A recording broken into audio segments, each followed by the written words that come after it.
ময়দা, নুন, চিনি, তেল দিয়ে রেডি গোলা রুটি। একটা পাত্রে ময়দা নেব, তাতে নুন দেবো অল্প একটু, তারপরে একটু চিনি দেবো, দিয়ে একটু ভালো করে ওটাকে আমি মিশিয়ে নেব। এটা মেশানো হয়ে গেলে তারপর আমরা একটু একটু অল্প অল্প করে জল দেবো। জলটা দেওয়ার আগে ভালো করে ময়দাটা দেখে নিতে হবে যে ময়দাটা ঠিকঠাক চিনিটা মিশে গেছে কিনা, কোথাও ডালা ডালা আছে কিনা।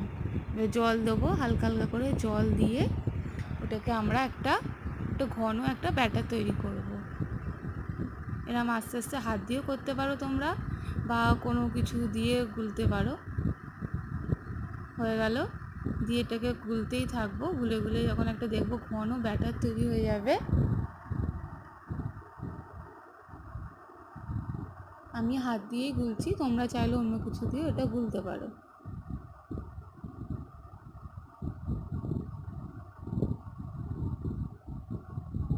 ভালো করে ওটাকে ফেটাবে, ফেটিয়ে এরমভাবে একটা ঘনত্ব জিনিস আনবে। আর একটু জল দিলাম, একটু ঘন মনে হচ্ছিল আমার, একটু পাতলা করলাম, দিয়ে রেডি। এইবারে আমরা গ্যাস জ্বালবো।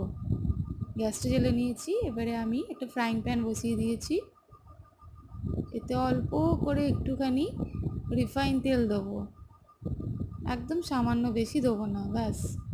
দিয়ে তেলটা ভালো মতন গরম হয়ে গেছে, দেখতেই পাচ্ছ ধোয়া উঠছে, আমি তেলটা চারদিকে ছড়িয়ে দিয়েছি। ঠিক আছে, এরপরে আমরা এক হাতা ওই ময়দার ব্যাটারটা দেবো, দিয়ে আরেকটু দেবো, দিয়ে ওটাকে ভালো করে চারদিকে ছড়িয়ে দেবো। দিলে দেখো কি সুন্দর গোল হয়ে যাবে। এবারে ওটা একটু হতে দেবো, দেখো হয়ে গেছে এক পিঠ। এবার আমি একটু উল্টে দিচ্ছি, উল্টে দিয়ে এবারে ওই পিঠটা আর একটু ভালো করে ভেজে নেব।